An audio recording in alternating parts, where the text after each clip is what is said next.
నేటి దినాన మన అరుణోదయపు వాగ్దానము యెహోషువ గ్రంథము 3వ అధ్యాయము 5వ వచనము. రేపు యెహోవా మీ మధ్యన అద్భుత కార్యములను చేయును. హల్లెలూయా. దేవుడు ఏమంటున్నాడంటే రేపు మీ మధ్యన యెహోవా మీ మధ్యన అద్భుత కార్యములను జరిగిస్తాను అంటున్నాడు. నీ జీవితంలో ఏ అద్భుతం జరగలేదని నువ్వు బాధపడుతున్నావా?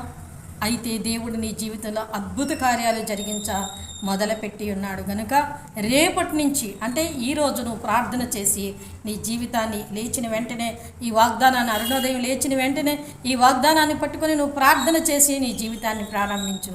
ప్రభువా, నా జీవితంలో అద్భుతాన్ని జరిగిస్తానన్నావు తండ్రి. నేను ఎన్నో అద్భుతాలు నీ ద్వారా చూడాలని నేను ఆశపడుతున్నా. నా జీవితంలో అద్భుత కార్యాలు జరిగించి ప్రభువాని ప్రార్థన చేసి నీ జీవితాన్ని ప్రారంభించు.